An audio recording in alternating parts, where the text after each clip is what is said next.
Welcome to the Ink Panels Graphic Novel Book Club. I believe we are on episode 17, and I am Dan at Comic Shop News with Jennifer. Comics Will Break Your Heart on YouTube, Comic Books Will Break Your Heart on Instagram, and Gambit at Gambits Inc. on all social media. Also, so what happened with Black Hammer happened to me, where I'm reading this going, this is a really long fucking volume. And I was like, oh, it's got both. Never mind. Because I was like, so wait, oh my God. It's just one more volume after this? Yes, that is it. Like, literally, And that's it? they got the Netflix show, and they're like, fuck that comic book thing. Yeah. And so just as a heads up for people who have only watched the TV show, it is like listening to Dawkins and then showing up to this, and it's a Slayer concert. Yeah. It's more metal. Yes, it's exactly like that. It's exactly like that. Like where the show, like it has a little bit of satanic elements. This one is like, fuck yeah, like we're going all in. Yeah.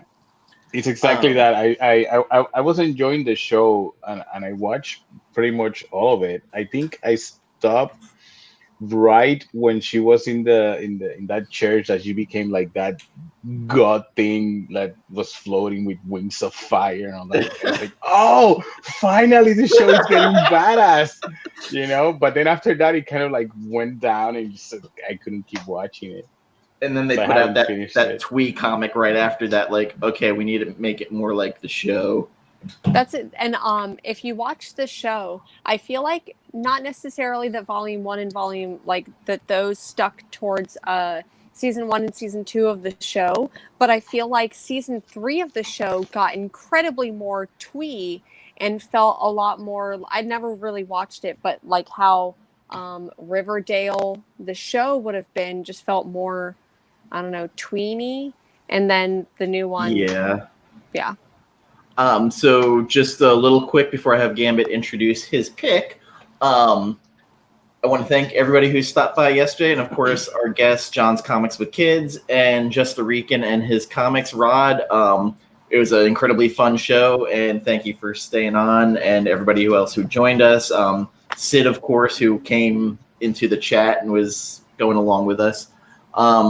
On November 3rd, election night, we have Steve Orlando coming on to talk Commanders in Crisis and to talk about comics in general. I'm not sure if I want to talk about the industry with him and where he sees it going, because that could be a little hot button, but I'd like to hear some takes from someone coming from DC and them getting rid of another distributor. Yeah. Did you see that? Yeah, that's right. They got rid of UCS. UCS. No, UCS. Okay, they're keeping so Lunar. it's only That's Lunar. Right. Yep. So again, weird. Yeah. But I read on the headline of an article that it wasn't that DC dropped them, it was that they dropped DC. Oh no. Midtown Midtown was like side. They had no idea it was coming.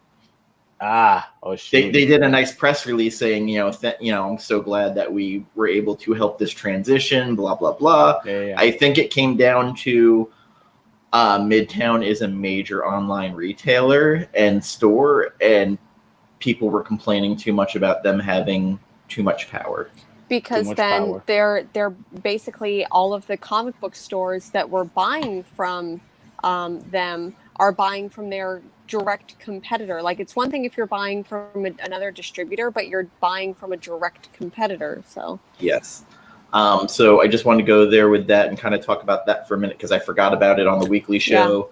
Yeah. And then we have the Dune over tomorrow. It keeps going and going and going, and we'll be done before the movie comes out. Will we though? Well, I'm committed to Dune Messiah and Children of Dune. Yeah, Sid keeps going, I'm not reading, but she will keep referencing all the Duncan Idahos constantly. Yeah. But again, love having Sid on with us, because I never thought she'd actually come on with us. So It's been a commitment. Okay, so Gambit, introduce your pick. Oh, I have to introduce. You didn't tell me I have to introduce my pick. Here it is. It's Chilling Adventures of Sabrina. Like I was saying at the beginning, I was enjoying the show, but I thought it was a little bit too tame. And then I read this, and I hate this show. I mean, I don't hate it, but I don't hate it. Let me not say I hate it. It's not that I hate it, but it's like so lame compared to the book. Chilling Adventures of Sabrina, written by Roberto Aguirre-Sacasa and drawn by Robert Hack. Um, it's published by Archie Comics, and it's a different take to what I was expecting. Not what I was expecting. I was expecting a dark book, but it's completely different to what I was expecting. It's way darker. It's like you go to a Toto concert and it turns out that it was a Slayer concert, basically. Yeah. It's like that in your face. I felt it was it read fast. I didn't feel like it was a drag to finish this first volume. It read really really fast. The art is beautiful, uh, and I feel it works perfectly with how the story is, and it gives me that feeling of pulp magazines from the 40s, and Yes. those eerie comic books and Tales from the Crypt type of vibe.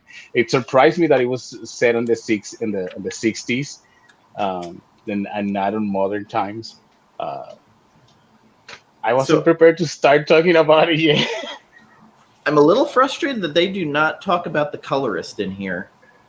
Well, that they do. Uh, In the beginning, I mean, at least in my edition that I Yes. have, they talk about Robert. Whenever Roberto, it goes to Robert and says, "Hey, can you draw for me?" And then they went on this quest to figure out who was going to be the colorist, and he's like, "Well, hey, Robert, do you do colors too?" And he's like, "I guess, like, yeah, I do. Let's go ahead and do the colors." So Robert Hack Okay. actually Yeah. does the colors. Okay, because I was Yeah. just saw art, Robert Hack, and I'm like, Mhm. okay, this Yeah. is weird because like the way they did the color palette in here, Yeah. where it's kind of muted but certain colors pop, which we see that in a lot of the horror books that we've been doing. Quick also thing, because I don't think that letterers also get talked about. In the introduction in this one, it says that Jack Morelli does the letters. Yeah, I don't know what else apparently Jack he's Morelli has done, but I think he did Afterlife with Archie too, and because he says that's the thing that the shared thing that these two books have aside from the Afterlife I with like Archie it. triggers me Really? Why? because it pisses me off because they dropped it and it was mid-story. Like they never finished the fucking storyline. They Yeah. just dropped it. Come on. What is it? Okay, so we need to start vetting these books before we start reading them because I my heart can't take this much in Well, it irritates me because like literally they had a story where Sabrina gets fucking sacrificed to Cthulhu in the second trade. Yeah. Like they literally like had this major fucking thing. And it was and they just dropped it. Yeah, like mid storyline they dropped it. But And wasn't it? It's crazy. I don't know what happened other than Hollywood called.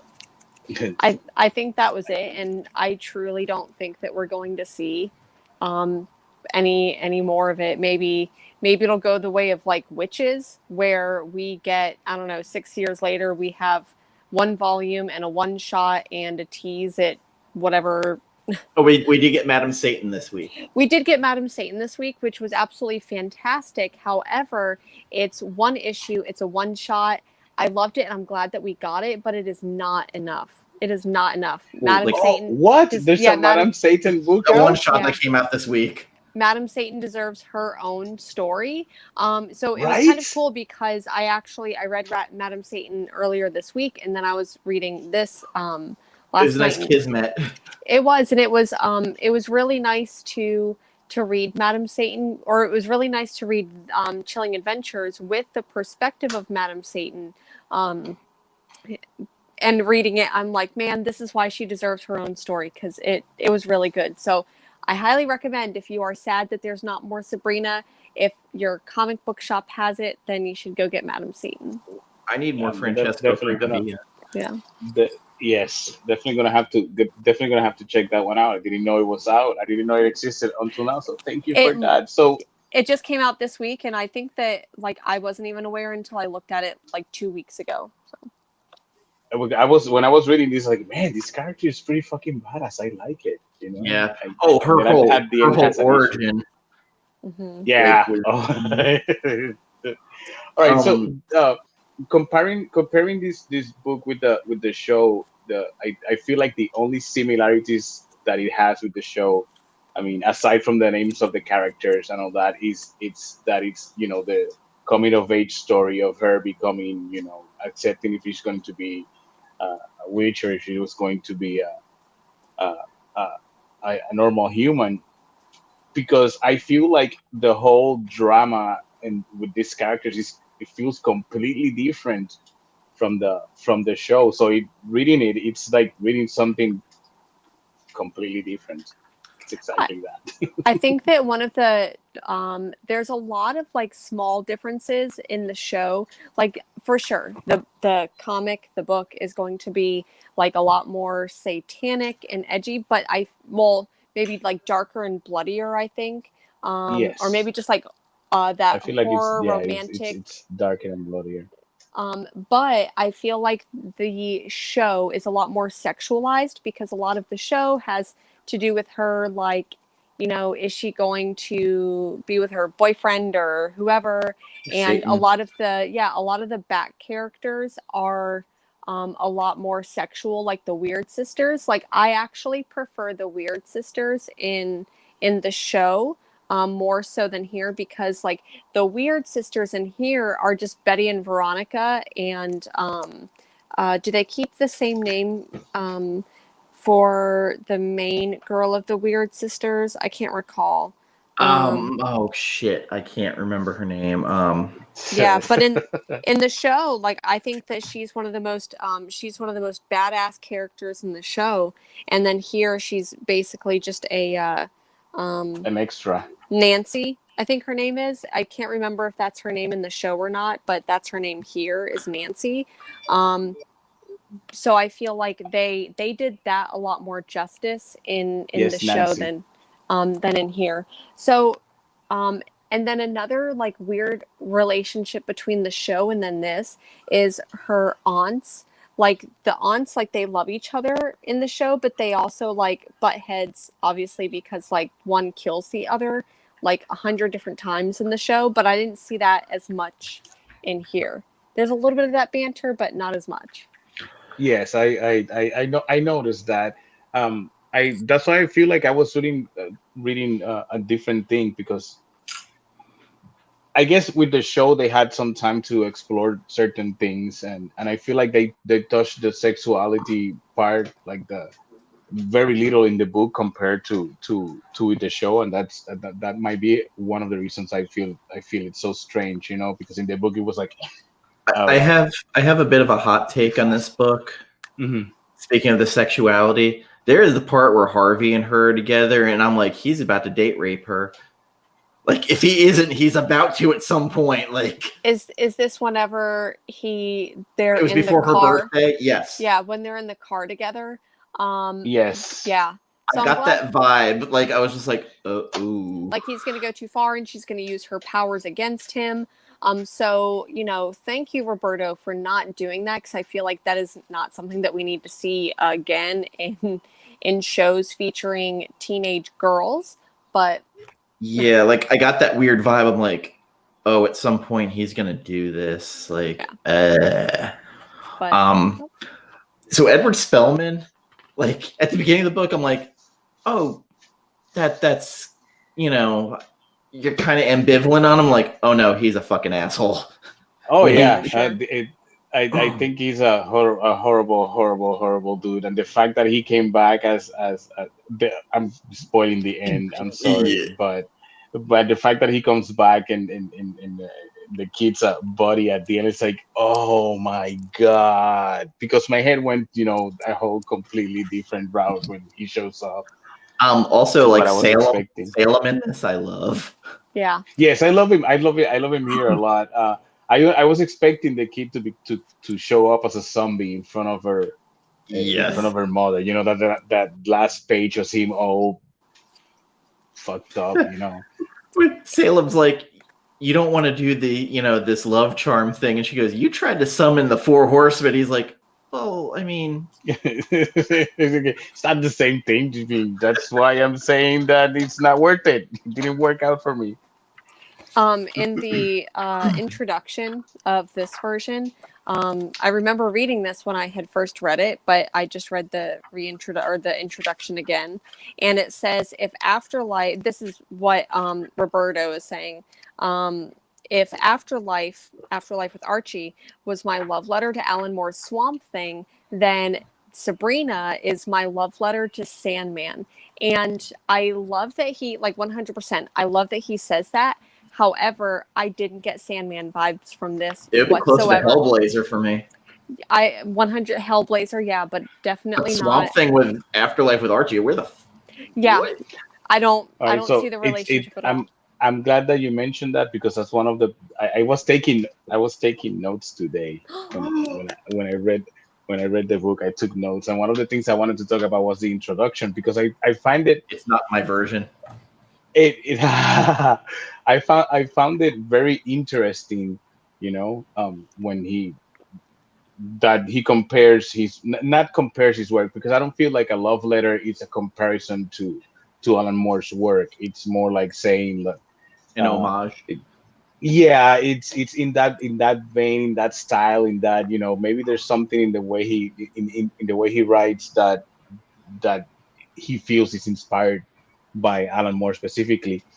Um, but I found that interesting that to say that this is his love letter to Sandman. So I was very excited to get into it right after I read the instructions. So holy shit, I'm going to enter a huge different world.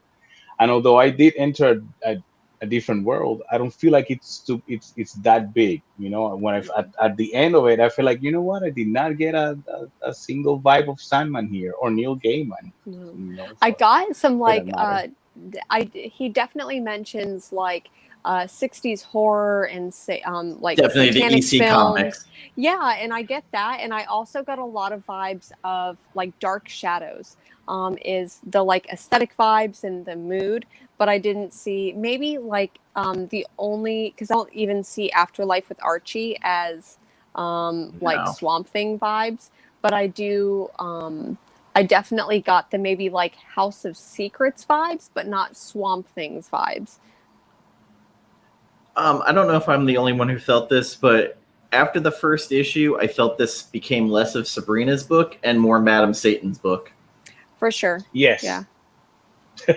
Especially when Madam Satan goes and, you know, I hope I'm not spoiling this for anyone who's Doesn't matter. watching They're never who picking this hasn't. book back up again.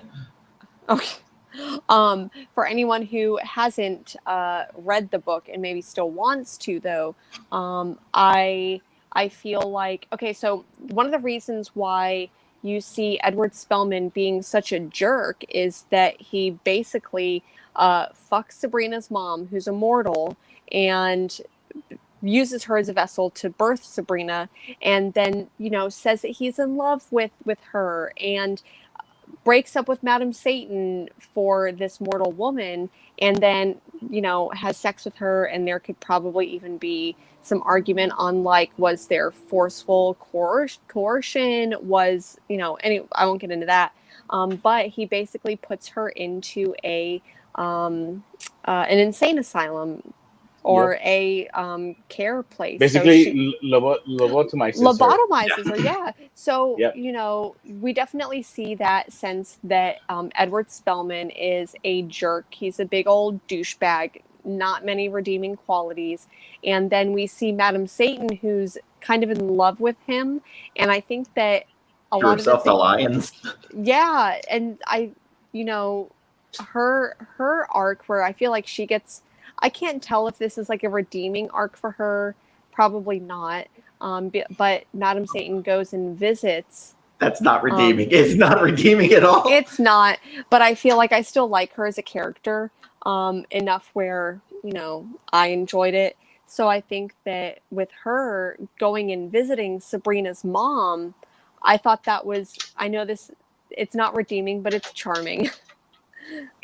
That she went and restored her memory? Yeah, maybe While not she's necessarily. trapped, so she remembers what was done to her. No, it's not charming. That's horrible because when that woman wakes up and that woman realizes all that, when all that comes back to her and she realizes where she's at, and she says, "The witches made me forget." It's like, oh, yeah, that's why I'm here. It's like, Now I know why Josh was nervous about me sending you weapons. Exactly. Yeah. This is why you don't send me weapons, but It can cut butter. The slow blade cuts butter. And spreads. cuts the warm butter. Yes, and spreads. It can do that. It's resin. You don't want to do that, or you can sheath it after that because it'll be like butter blood. I do need to get a sheath for it somehow. So we'll see. I can send you the link to the place that I bought it from, and they make leather For- sheaths. I got her a Dune knife. A Chris knife. oh, okay. I have So it safely sheathed like 10 feet away. It was made from the same resin mold that the movie used, Oh, nice. and also a nice. ring needle, the Gamcha bar, so she can test if people are humans or animals. Like that. A little bit more handy than the Voight Kampf test. Well, I mean, you see a turtle, it's upside down. What do you do? What do you do? You turn it. It's one of the weird, like, always in Blade Runner, I'm like listening to the test. I'm like, why is this a logic test? Like, I don't understand. Yeah. Flip it.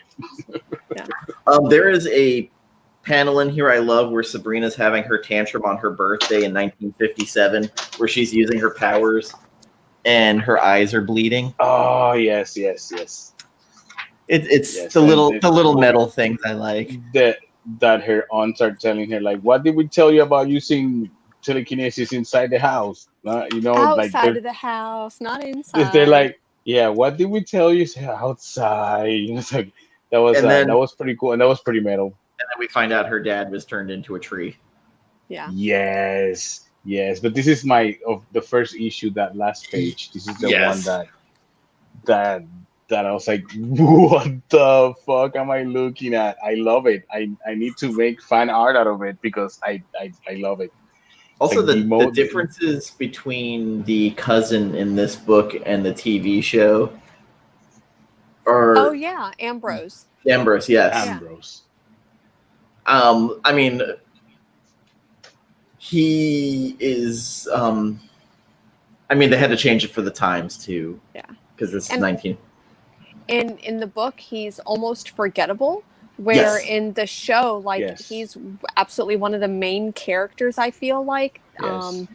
More so than even her friends in the show. I feel like Ambrose is more of a main character.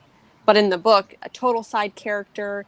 I feel like you can see glimpses of kind of how he acts a little bit. Now that I've watched the show, going back and reading the book, I read him the way that the character in the show is, right? But in the show, he does have a lot more flavor. Go ahead. Sorry. That now that you mentioned that when you read him, you put the voice of the character in the show into this character. That doesn't happen every time for me, and I feel like when I can place the voice of the actor of the series character into the written character, I feel like it's in those specific moments where the writing, where the book and the show have captured the essence of the character correctly, and I feel like the moment and I feel like the moments I can't place the voice, that I can't place the voice, I feel like I'm reading a slightly different character. I mean, I'm not saying that that's a flaw or that's a good thing. That's how I just thought it was interesting. Speaking of which, I feel like in the show, Sabrina has a lot more personality, where you see her. She's one note in this. She's what? One note. Like she has like one tone to her in this, and it's like she's not the star of her own book. Yeah, I mean, I would say she kind of is, but I feel like in the show you see her sassiness come out a lot more. Like it's Yes. definitely where she has a lot more, I guess I would probably use the More word to do. agency. Like she has more agency in the show where she's I'm Sabrina Spellman and you can't tell me what to do. I feel like that's her. I got it in moments here, but I think that Kiernan Shipka, who plays Sabrina in the show, definitely like did it right, and that was one of the. I didn't hear Kiernan Shipka when I read the book, where I can't recall the actor's name who plays Ambrose. Like I heard that voice for Ambrose's character here, but I didn't hear Kiernan Shipka because I feel like they did such a good job, such a good job in the show with her character that way.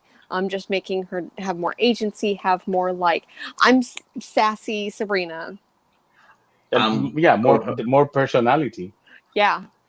So when I read Salem, I weirdly read him with the voice of the old '90s TV Yeah. show. That Oh, actor, sure. like, and it's so weird because the part where they first introduced me is like, "Yes, and I want my human form back, but this is what happens when you attempt to enact the Book of Revelation."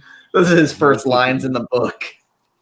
When I was That's what watching I the get. show, I remember like thinking like I better see that fucking cat talk in the show or I'm going to be so pissed, and we don't see him talk and I'm actually okay with it. Like as I was Yes. watching it, I feel like the way that the show went, they didn't need it. It probably would have Yeah. come across as too goofy maybe, but I'm glad he didn't talk in the show. Even though that was one of the things where I'm like, if I don't see that cat talk, I'm gonna fucking riot. But it was okay. I was just being a little bit dramatic. Yeah, No, not so you. just a little bit, just a little bit, just a little I bit. can't. Yeah, I can't agree. see. I agree with you that it feels like that she's a little bit more not one dimensional, but just one tone. You're very monotone character. You know, like doesn't doesn't provoke much. I don't feel much for her. Would you say that she's almost like Bella from Twilight in the book? Oh, well, the thing is that I never read Twilight. I watched the first movie and I almost vomited myself. Yeah. It's And about the same. She's just like oh hopelessly in yeah, I love with know. this sparkly dude. Yeah, I feel like in the book she's almost just there as a placeholder and no real discernible personality for Bella because you know she's supposed to be a placeholder for every girl reading the book or every person reading the book. But Wait, was that intentional or is that like your take of from it? that's what I've read is or Oh, okay, did okay, okay. Sydney tell me that? I forget, but Cynia had a supposedly lot of takes, and then she goes yeah. in a Rob Pattinson thread, and just I start tuning out after about 5 minutes. So I love you, apparently, Cynia. yeah, Sydney is amazing. Even though I disagree with her on Twilight, that's one thing that I remember hearing, reading, whatever, is that that character was specifically written as dull, as not really having much of a personality. So anyone can like insert personality here, like, oh, that's me, because she's not really anyone. So I could see it being written that way, even though in the book Roberto writes her with a pinch of personality and like sprinkled in, and I think you see that personality towards the end, especially when they're going through on her birthday and all of that. Like I do see it in here, but Never, not never as go much. full Bella where you just bite your lip and look confused. Yeah. The part where Hilda goes to that girl's house who was picking on her Mm-hmm. and turns into the giant Oh my spider. God, yes, that was like, oh And she's the nice wow. sister. Yeah. I know that most of this talking about the book has been comparing it to the show, but I know I said it earlier where the like weird back and forth between the two aunts doesn't really happen here in the book, and Hilda's character is a lot more or a lot isn't as in because in the show she's so just aloof, and you don't really see you do see her power, but not really. So I feel But you like see it, yeah. yeah. So I liked her character a little bit more here. Oh, Betty and Veronica also were like witches that accidentally summoned Madam Satan. Yeah. I think that was funny. Yeah. I'm glad that they weren't in the show though, because I know that they probably couldn't because they're on the Riverdale. like CW show, Riverdale, whatever. Yeah, Riverdale. Also, they made that weird comment. They're like, "I'm sure you've been called lessies." Yeah, and that was a little bit weird, but. And I was just like, "All right, this was someone like writing their like fan." Okay, so now I understood that reference. Oh my god. I just understood that line. Now now that line process. I was like, oh. Yeah, like literally, that was someone going, "I have some fanfic, but I'm writing this book, so I'm just gonna drop this line and walk away, and let everybody just pick up the pieces." I also feel like because I've read most of the other. I read Blossom 666 and hated it. I read Jughead the Hunger and Afterlife and Vampironica, and I feel like out of all of them, Sabrina is almost like its own thing. I mean, and maybe that's partly to do because she's not actually in Riverdale and she shows up occasionally. But I really enjoy the way that this is darker in a non-humorous way. There's a lot less. And also in Afterlife, she's out of it by issue 10. Yeah. Because she got sacrificed to Cthulhu. Yeah. And I mean, I don't even recall her being there more than like the first issue. 2 issues, that's it. Yeah. She summoned it, she got sacrificed, she done. Bye. Yeah. And then we had that's my next on my list to read is the Afterlife. Frankenstein people in it, like with moose and all that. Like there was some weird shit that happened like near the end where they just dropped it. Yeah. Fuck it. Yeah, it's like fuck it. Man, but I've noticed that the past like 2-3 books we end up or it's been very common that we choose a book that it's suddenly like no, it's you have that one trait and that's it. There's nothing else past this. It's like why, And I feel like now I'm disappointed because I legit wanted to read more of this book, because I feel like that we could get more of this character, especially of Sabrina. Although she just feels like it's just one tone walking in a straight line. The second trade is totally worth it for one reason. They have the origin of Salem, how he got turned into a cat, and it's pretty awesome. Is that that's issue 6, right? The one that's that darn cat. Yes. Yes. Yeah. I imagine. Once you said that it was the origin of Salem, I imagine that because that's the last page on this book. Mm-hmm. There's also like a lot more Madam Satan, of course. Yes, this one had one of the original comics from of Madam Satan, and it's like looks pretty cool. That was very got cool. excited. I got excited when I saw her name that was Madame Satan because I'm working on a series of drawings called Madame, like that. It's like, oh, look at that. What a coincidence. I'm on the right track. This is one of the few cases where I feel like the book and the show, one is not better than the other. They're different. They're different. You know, I feel like they're different enough. Yes, I feel like that, and they're flaws, and I feel like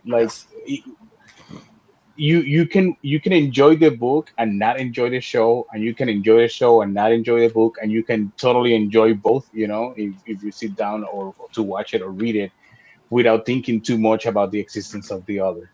Mm-hmm. So I wish I would have read the book before I watched the show. Honestly, now I feel like I'm incomplete now. Because I'm not gonna think this is not gonna end, and the show got canceled too, right after season 3. I think so. I didn't watch season 3. I think it got canceled or something like that. I don't know. So it's like it fell on perfectly where we didn't finish anything. Yeah. Damn it. The Archie books are so criminal with this shit. Like they just keep picking up stuff and dropping it. Like even I think Jughead the Hunger, it's done. I think that could be something on the editorial side, because truly, I think whenever they started doing Chilling Adventures of Sabrina and Afterlife with Archie, because it was just based off of like, oh, there was a uh, cute whatever cover for Life with Archie, and there was just like a little like, oh, we're gonna do a variant cover called Afterlife with Archie, and then it was so popular that they're like, okay, let's go ahead and do Afterlife with Archie. So I think that the series almost end up being like afterthoughts and not well planned out, where like other series just go on and on and on because whoever's writing them knows that they get the chance to My write favorite. them on and on and on. Which was that one? The Dark Lord. Oh yeah, where he's just like sitting there. When he shows up, cross-legged. yeah. When he Yeah. shows up. Or is something really cool that made me enjoy this book a lot was when I was reading it, and she's describing that, she's telling the Madame Satan is telling her bird to go check in the woods and to look for a clear area that has a stone thing, right? Last year when I was doing my series Witch Life, one of the drawings was in the woods in a clear area with like kind of an altar for the summoning, and the drawing after that was them dancing naked around the fire and a demon coming out of the fire.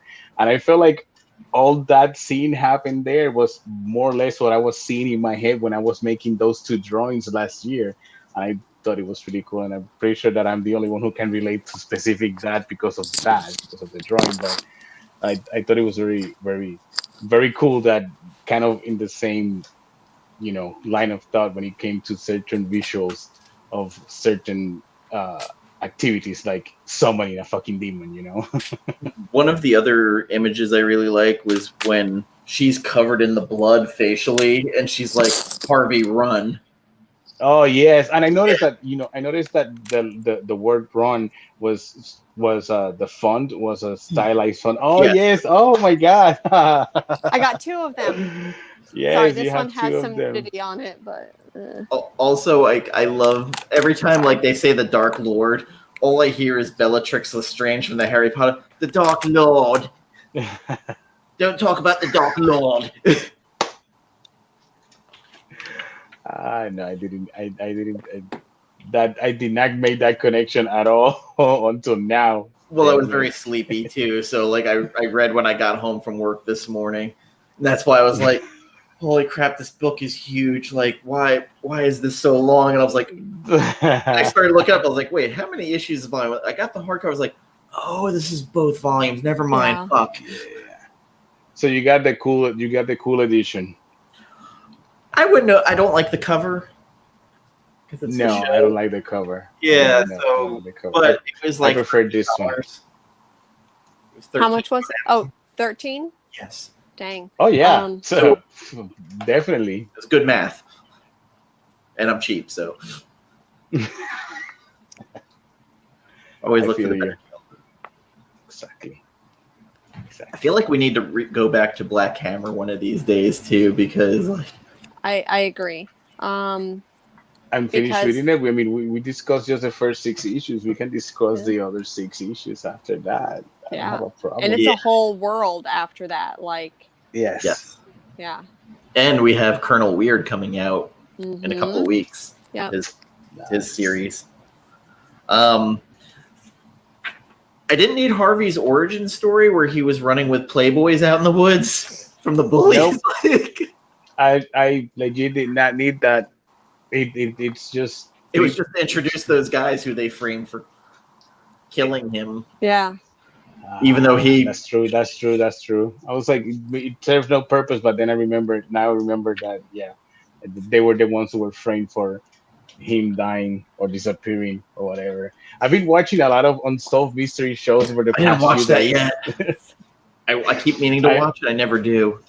Oh no, I'm not talking about the unsolved mysteries. I was watching one from BuzzFeed. It's a web series. It's called BuzzFeed Unsolved or something like that. It's on Hulu. Anyways, I've been watching a lot of true crime, unsolved mysteries, and unsolved stuff like that. And when they talk about in the book when they frame the guys for that, and you see how, and and you see the aunts talking to her as if like, yeah, this is what we do, we're gonna make this work, it might be shitty, whatever, deal with it, because she's kind of a douche, um and she's like, yeah, whatever, but you see, we're handling it, so take it. And she's like, I don't like it, they didn't do it.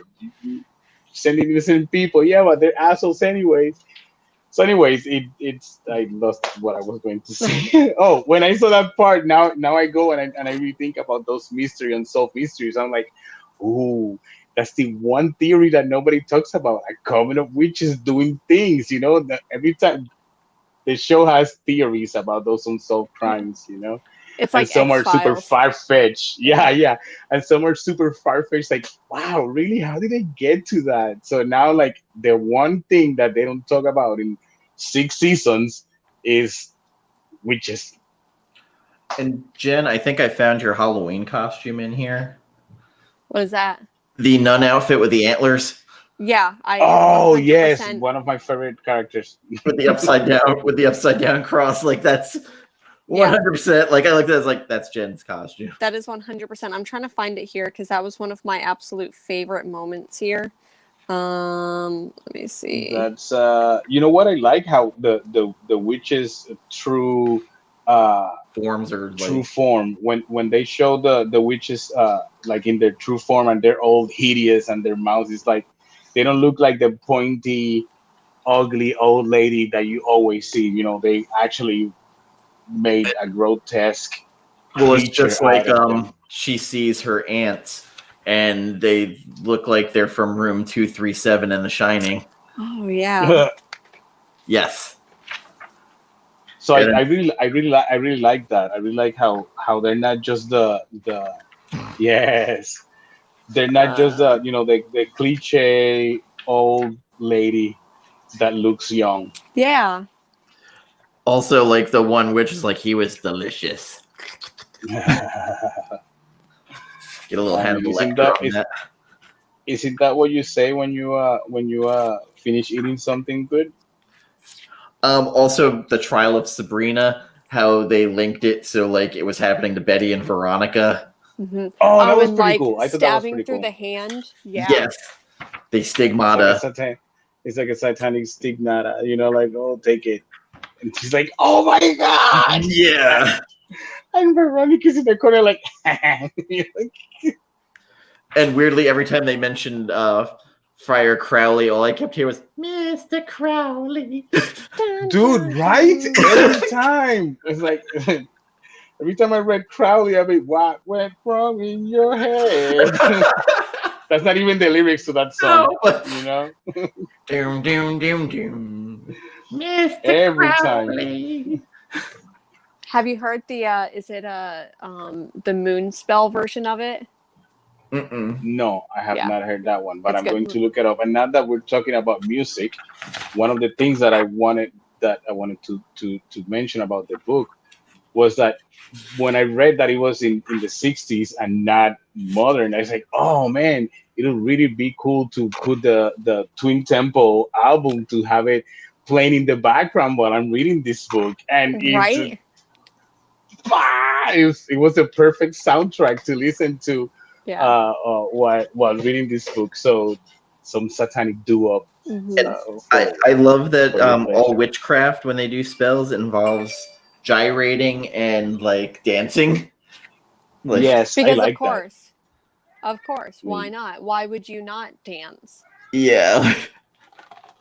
I mean, that one of those shows that I was one of the episodes when they were talking about spiritual ceremonies and stuff like that, why they dance and it's because they need that energy. They use that, and that's what creates that energy to get them into that trance, or get whatever that they need. So the dancing is not only in witchcraft, but voodoo and other practices. I have never. I mean, I went to like I don't want to call it traditional church, but like Christian church when I was younger, a lot. But then got more into like other stuff, and atheist agnostic. But going to clubs, like going specifically to like goth clubs and going to the castle, like things like that, where everyone is just dancing and having a good time, that is the closest thing to church that I feel like I will ever get.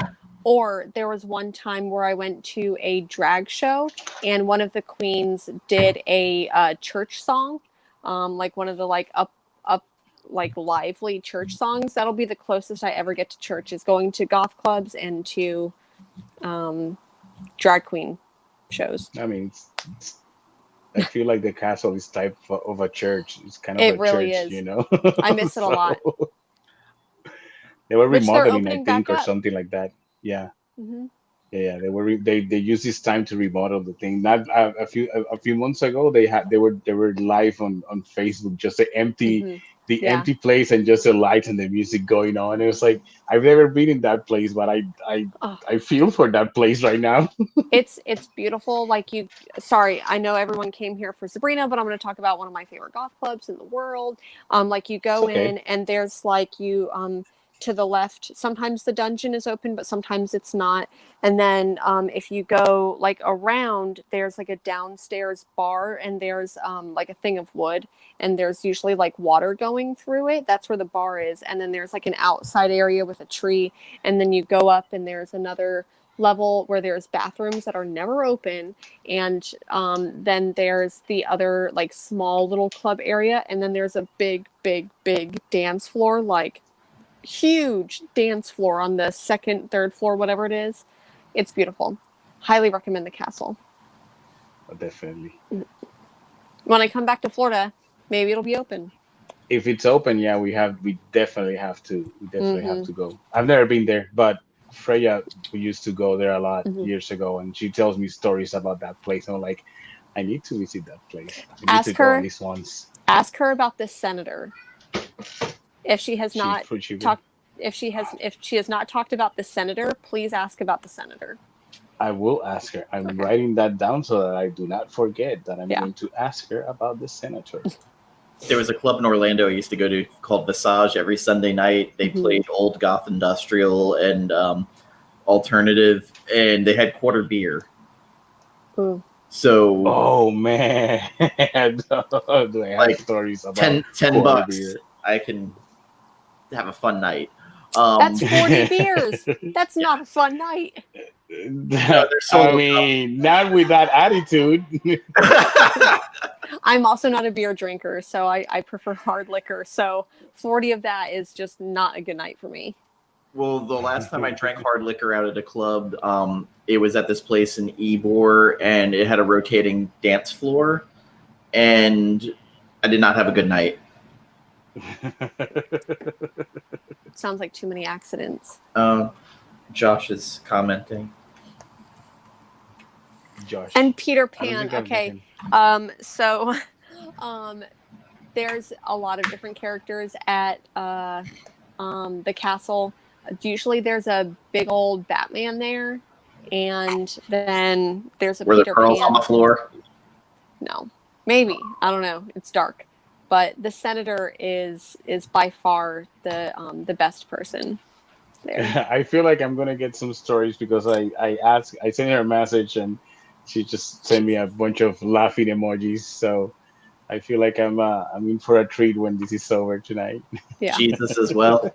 Yeah. There's a lot of people who are just like staple, or at least when I was like going, there's a lot of staples there. I think I think big clubs or bars or something, places that are big enough that their name, goes far out of their city, and they all have a group of people that are like characters of that bar or that place. That if you go to that place at any point during the week, chances are you're gonna see this person, or this person at any point in the day. It's like you're always here, and they're like always there. Yep. Are we going to talk about that? Madam Satan becomes a TILF, a teacher I'd like to fuck? I was not gonna mention it because I didn't want to sound creepy saying that she's like Wow, It's our brand. if I would have had a teacher like that, I would have missed that catch too. You know. I think that's 100% how she's written. And I think that her in the show, she's 100% that way too, where she uses her feminine wiles to sway things in her direction. Not even using magic, I would say. But Right. Like, yeah. I mean, that's some powerful magic anyway. So Mm-hmm. I thought it was a little bit creepy when she was talking to him right after the game, and she's just leaning against the wall, and she's like super like you can tell that she's obviously not flirting to because she wants to get to do something to him, but more like flirting to just to disarm him and get him to manipulate me. If manipulate me, manipulate him. On modern take, she'd be thirst trap picking him. It would be thirst trap pictures, 100%. Yep. You're like, But- hey, do you like? I've been working out. Do you like my legs? Like, it totally would be, and then there'd be like a newsline story about this teacher who This inappropriate teacher. Yeah. Yeah, and I would be one of those students that would have fallen for that. I would have. I admit it. When I was in high school, there was a teacher that had that reputation. That was a rumor in school that she liked, younger to sleep with the students, and it was super weird when she was around because everybody thought it was true. I don't know if it was true. I'm pretty sure it wasn't, but that was a rumor. So my French teacher in middle school used to be a lounge singer in France, and she looked the part. So like all the guys used to like fall over themselves every time she was around. Yeah. Like I still remember her name. Yeah. So yeah, I would have been that student. I'd be like, yeah, I fell for that. My cat's getting weirdly bold today. He keeps jumping up on the table, but he won't come in front of the camera. I was going to say mine You know- is like shy. He's behind. I mean, he's... Oh, he just pooped and ran off now, so. Aw. Oh, he's so cute. Like, I just left you something here. Well, he stepped out, looked at me, and then ran to the living room. I was like, all right, buddy, thanks. Thanks a lot. So this book has at the end, it has some sketches and stuff, and I feel like this set of sketches that he did of Sabrina, she has more. It feels like he has more character and more to her than the actual pages in the book. Mhm. And I'm not saying that the artist it's bad or anything like that. It's just I feel like she's a teenager in those sketches more than in the rest of the book. I sometimes forget that she's a teenager Mhm. They show her in the smiling, book, you know. which they don't. And I feel like in those sketches, to be fair, this was his first Robert Hack's first book as a comic artist. Was it because For- I know he did He did covers before that. Sharknado. No, but I from what I read on the introduction, this is his first book as the artist. It's sequential art, not just a cover. So if taking that into account, this book is gorgeous. It's pretty consistent from the beginning to the end on how it looks and how it feels. I think that since he had control, not because he wanted to, but since he had control of the whole art, it helps the book feel very organic from start to end. The epilogue at the end of the issue, though, where Harvey's on the phone and his dead parents behind him. Oh yes, with the dude with no face in the couch, just like that was Yeah, pretty creepy. and I'm like, oh god, please, this is gonna become one of those weird dad trying to fuck his daughter things now. Oh, well, this case, that's what I thought it was gonna go. It was gonna go. That's what's gonna happen. It's like, oh man, now this dude is gonna try to fuck this kid's mom in her kid's body, like, oh, all kinds of gross, but they fix it with the last panel, Yeah. and seeing them dead in the Yeah.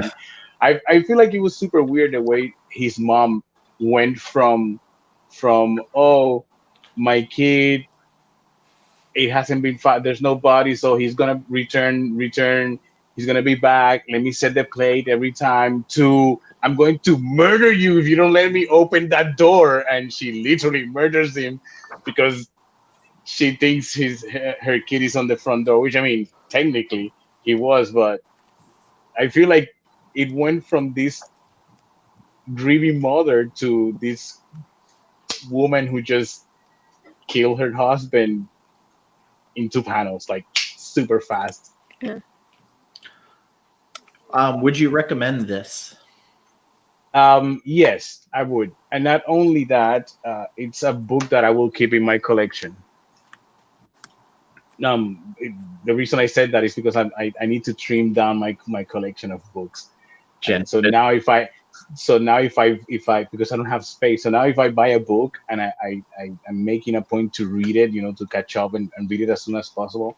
And if I like it enough to keep it, then I keep it. If not, I'm gonna put it on donations because I just don't have space anymore. It's ridiculous. I pay for storage to keep most of my books right now. Also, keep in mind, Jason Inman, right before the holidays, does the donations for soldiers, the comic. Nice. So Yeah. that's also I usually at the holidays, what I do is that I get all my comics and I find a school or something and drop them at a school for kids, or the library or something like that. But that's another good option too. So I was doing my old games and donating them to children's hospitals. yeah, that's perfect. That's how I started donating things. I was when I had in Puerto Rico, I had a podcast years ago, and one of the things that we do was we would go to a children's hospital that we had down there, and certain places, and we would take boxes of comic books and have them for the kids, and I would give them a drawing class, a free drawing class. Now I'm not doing the drawing class, but every chance I get, I try to grab as much books and give it to kids that probably won't ever have a chance to read a comic book in their life. Yeah. So. But the soldiers one is a good option because with the soldiers I can send the books that are not for kids, which I have a shit ton of. I probably, this is definitely one I'd recommend, especially if someone liked the show. I'd be like, hey, by the way, I got something a little more serious for you. Yeah. And just kind of watching them after the first issue going, what the fuck did you just give me?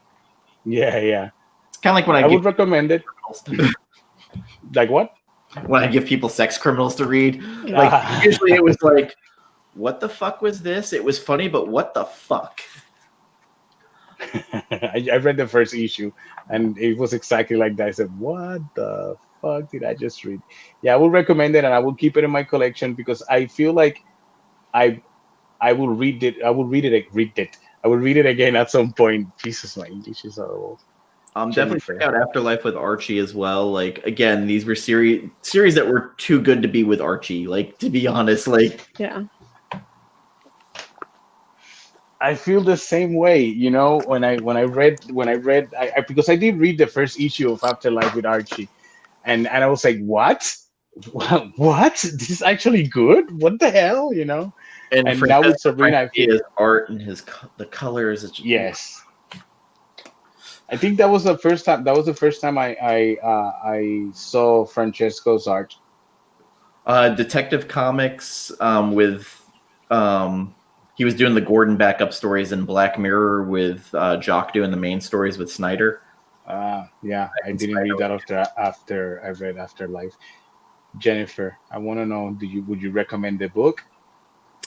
I feel like I recommend this book all the damn time. When people have been asking about what I'd recommend for a Halloween read, this is at the top of the list. I did a video on the top 10 modern horror books, and this was part of that because I feel like it's underrated. I feel like it's surprising. It needs to be read more, especially if people have watched the show. If they haven't watched the show, I feel like there's not very many people who I wouldn't recommend this to. I can't even like think right now someone who I wouldn't recommend it to. Maybe someone under the age of like 14 I might not recommend, but even like someone 15 I'd be like, okay, like, you know, it's about time to learn the ways of life and Satan. Girl, you'll be a woman soon. Here you I go. think Girl. I think at 13 years old, it's old enough for them to be like, here, you can read this. You will Yeah. enjoy this. Because it's not like too, it's No. not like too, I would say it's gory, but it's not like But it's over not too gory. sexualized. Yes. So I feel like at 13 years old, you probably are watching the show. So you might as well watch or might as well read the book. So I do feel like I recommend this all the time because it's so damn good. Yeah. It is really good. I really enjoy it. Like I said, I recommend it. I will leave it on my collection. I want to read the second volume. I'm sad that there's not another volume after that. If Roberto and Robert see this, please know that I am deeply, deeply saddened by the fact that there's nothing more after the second volume of this book. I would recommend Afterlife with Archie a little higher than this. Really? A little bit, yeah. I think that this book is a little bit more horror-y, where that one's more campy horror, where this one is more, I don't want to say psychological, but it's, A lot of it is Frank Villa's art, though. Yeah. I mean, that's a big sell. That's something that's one of those names that if I see it in a book, I'm going to get it. So on his Instagram feed, he's been posting horror icons one a day. So like his stuff's just fantastic. But I can talk about Frank Villa for way too long. I definitely have it as I recommend it. Weirdly, the Archie horror titles, like, they're better than they should be. Mm-hmm. Yes. It's almost like whenever, what was it, like 4 or 5 years ago, Flintstones came out with a comic book, and the Flintstones comics were so good, like so much better than they needed to be, kind of in the way that Transformers My Little Pony is so much better than it needs to be, but it's so good and it's so wholesome in a completely different way. But yeah, the Flintstones. So you're saying, wait. Transformers, My Little Pony. It's like one. It's friendship in disguise. Yes, it's so good. This isn't a joke. This isn't me being ironic. I'm not face palming because it exists. I am face palming because I have not heard of this. It's good. It's like really we good. literally went from her reviewing, talking about how wholesome it was, to her Batman Year 18. Mm-hmm. Barely legal wholesale, like. Yep. Because think about it, you've got Batman Year 1, you've got Batman Year 100. I'm here to write Batman Year 18, barely legal, where I don't know who's going to get a pearl necklace, but someone will. And then John came up with Batman Year 69, which I'm totally here for the Batman Lemon Party, but, you know... You're welcome. All right, so we need to sit down because we need to make these covers happen. We need to make these movie posters. Let's make these movie posters. No, yes. For real. I need to make that Batman barely legal poster. Let's do it. Obviously, I need to do that. So he'll be wearing assless chaps in it in year 60. Oh my! You know how difficult it's going to be to research for to make that drawing. Your Google history will be best. Yo, my Google history is going to be all over the place. I'll send you a Pinterest board I already have. I got you, boo. All right, this is happening. I want to do that. No joke. All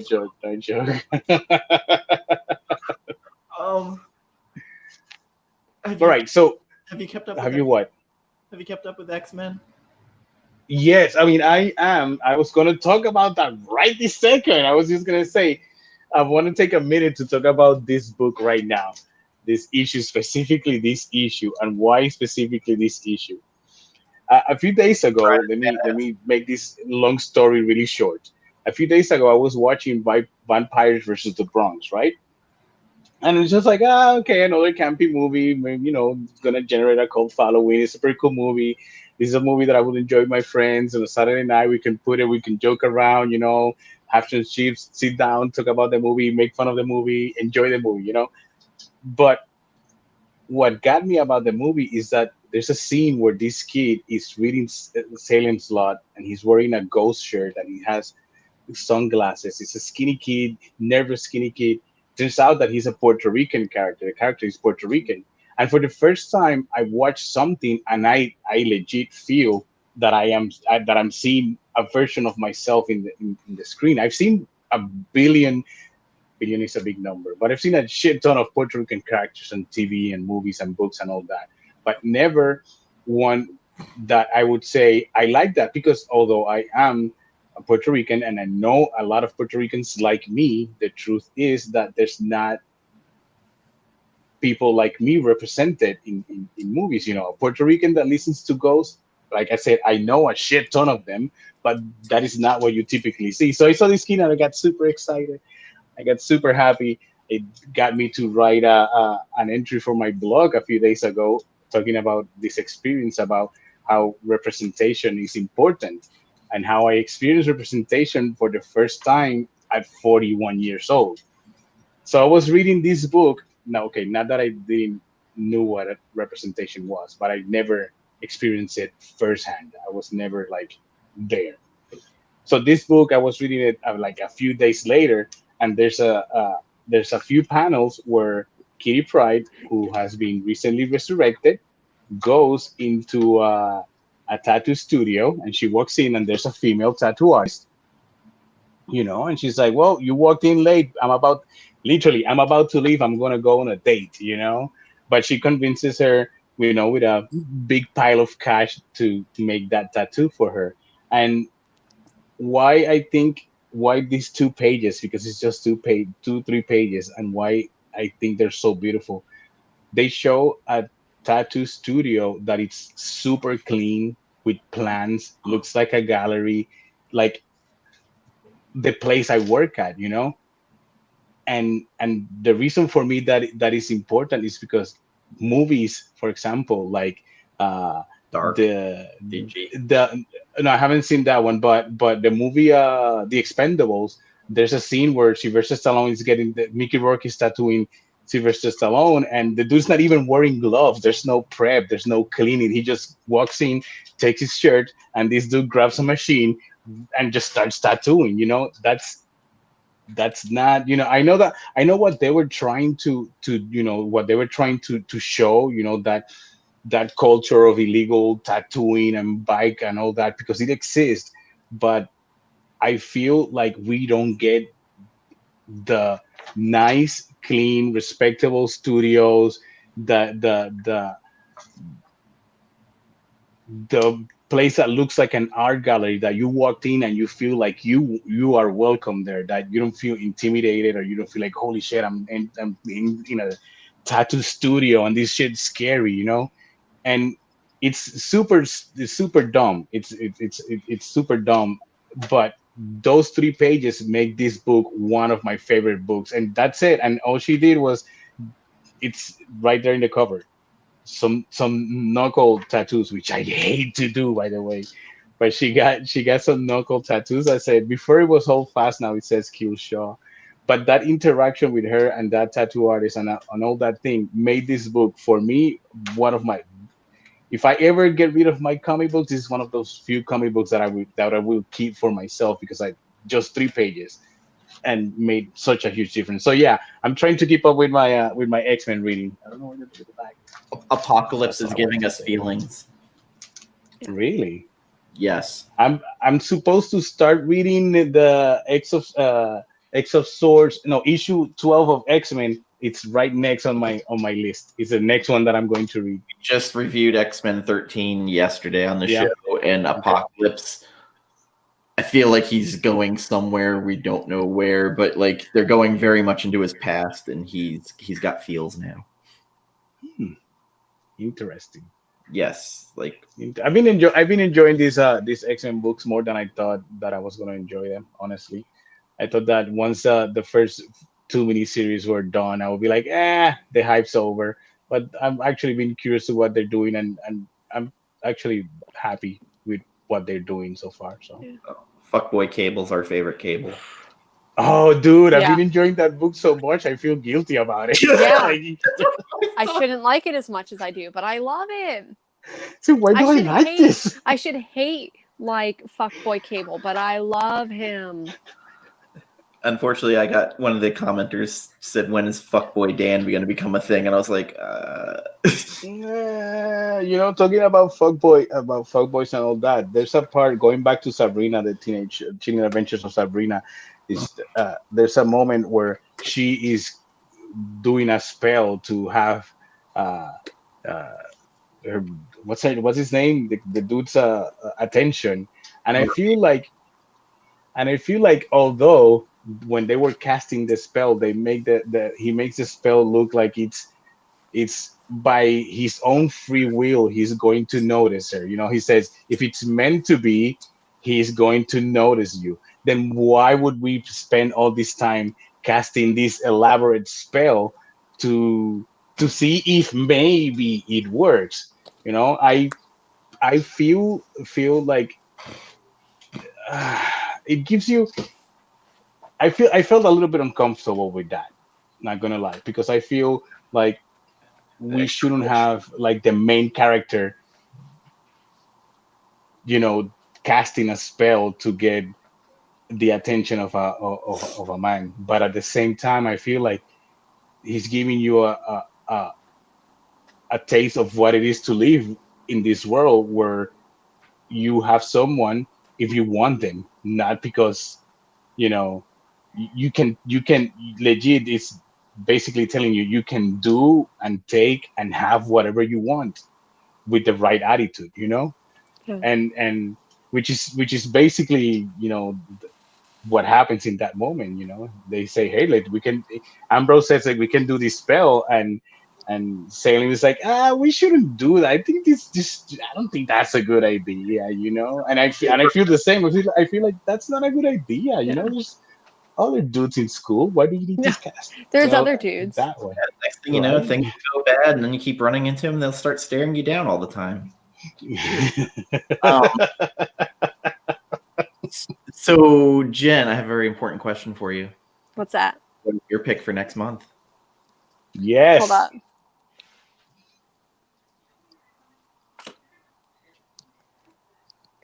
Do you think I think Dan, you know what it is. You were waffling on it, so I wasn't sure if you did. Yeah.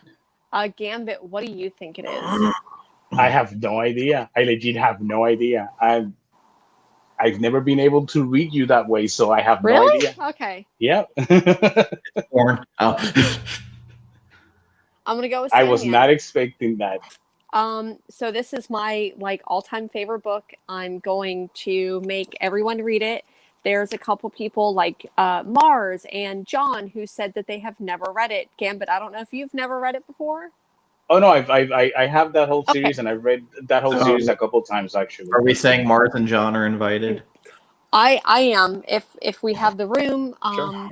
I mean, my only hope for this is that because my last pick, the author came on the show.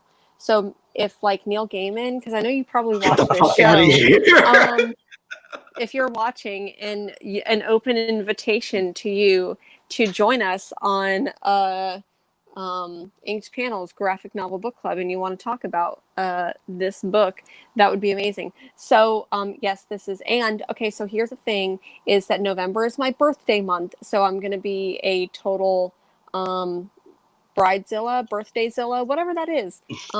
It's my birthday, and I will force everyone to read my favorite book. So yes, that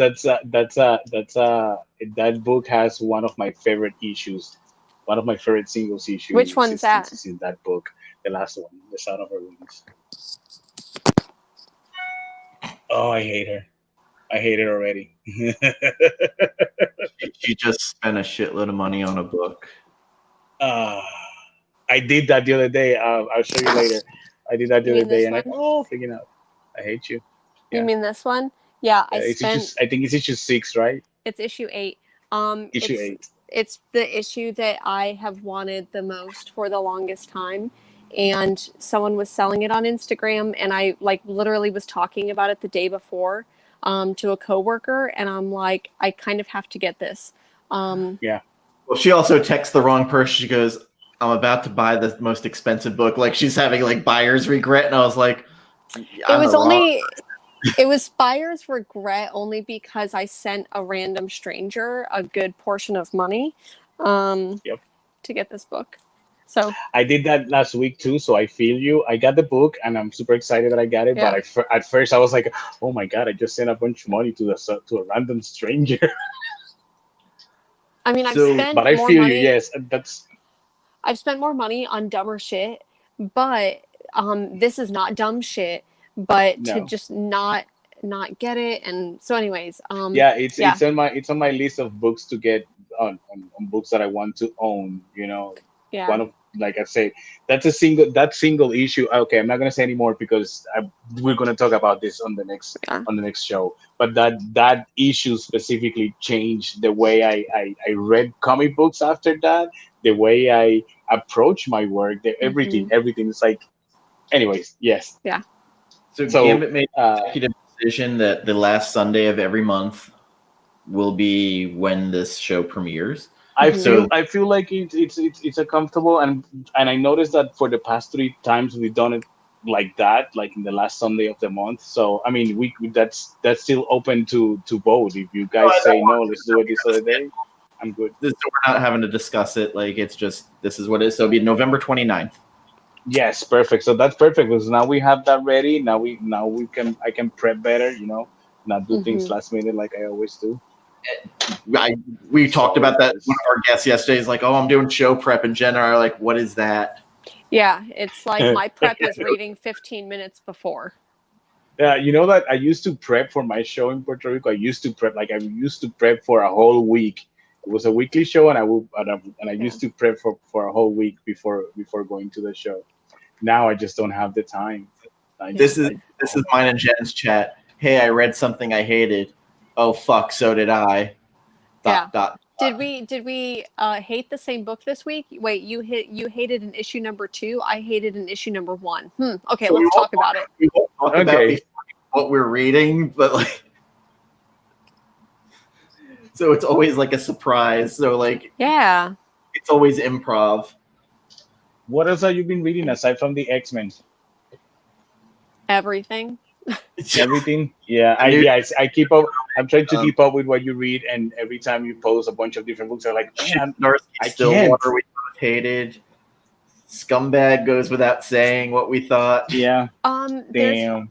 Truly, like, there's been like a lot of books that I've been extremely disappointed on. Scumbag hit the nail on the head with how much I knew I was going to hate it. Something to Kill the Children keeps being consistent. Department 100%. of Truth. Both were like, wow, this is fucking weird. Getting It Together was a really good book. And Getting It Together was a surprise book. Like, yeah, literally, the cover doesn't tell you what the book is, and we read it. We're like, hey, I read a book that's really good. It was like, what was it? Getting It Together. Like, oh my god. Yeah, it's surprisingly good. Another one that I really enjoyed, where issue number 2 came out last week or the week before, was Lonely Receiver. Man, that's been a phenomenal book. Devil's Highway for me from AWA Upshot. I'm telling you, you're gonna read it. Which one? Jen's like, well, there's torturing women. I was like, what is this? I really just difficult. It's trucker conspiracy murders. Torturing like sex workers just to, I don't know, move the story, I guess. I don't know. It's not just sex workers. Yeah. What? It's all kinds. It's not just sex workers. Oh, good. So it's diverse. Well, I mean, that's what we're about, diversity, and all that stuff. I got the issue 15 of Conan the Barbarian the other day. Oh, okay. Finally got to read it. I've been enjoying that Conan the Barbarian book. Turns out that there's a Conan book just called The Cimmerian from someone that's not Marvel. Yeah. There was a whole. So I got those issues to read them and then talk about them later. But and also I've been reading Legion of Superheroes, which by Brian Michael Bendis. It's been fun, slow a little bit, but it's been fun. If you have trouble getting Commanders in Crisis, I'll send you a digital Yes, of I it. need to. I'm gonna send a message to Famous Faces later. I'm talking about It's Famous Faces. November 3rd at 7 p.m.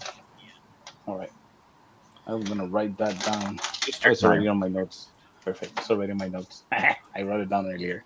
And the 10th, I'll be seeing you for my tattoo.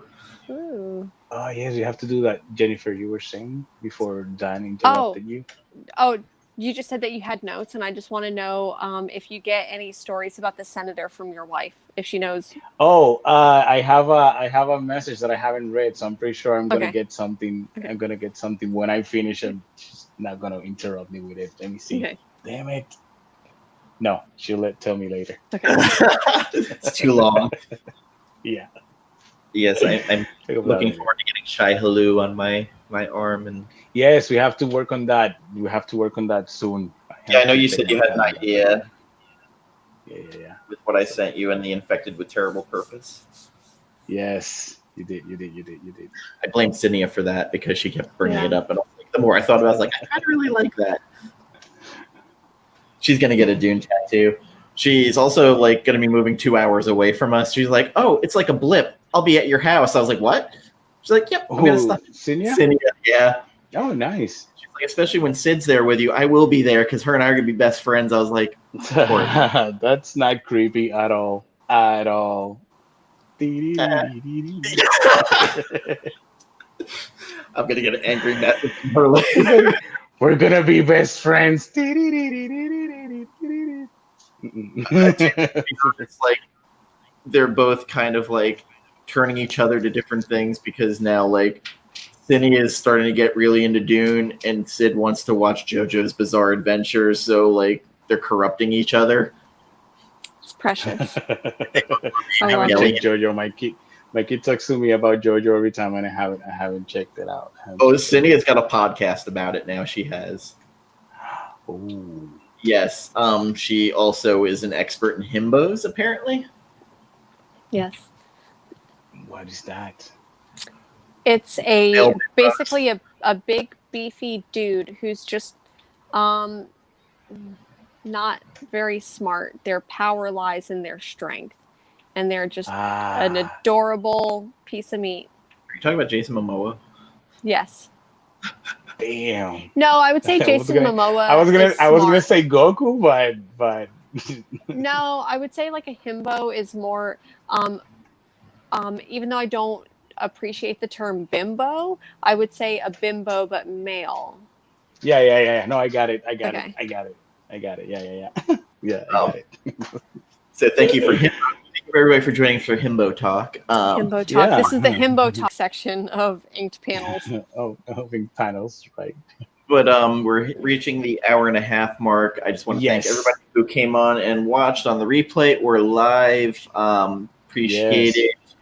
And again, we will be doing the Dune over tomorrow. We have Sandman November 29th, Jen's pick, and Steve Orlando on the 3rd for Commanders in Crisis, which I know you don't have handy, so I know you're not going to pull that and be like,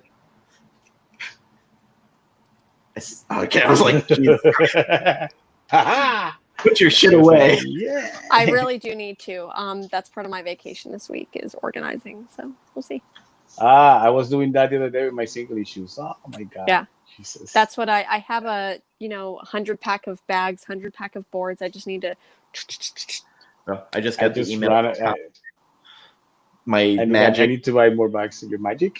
My Peach Momoko Magic cover. Oh yeah. It was effective. Who is Peach Momoko? I've been hearing this name a lot lately in Instagram posts. Cover artist, yeah. Okay, cool. I mean, I imagine because it was associated with art, so I imagine it was a cover artist. It's kind of watercolory, somewhat. Okay.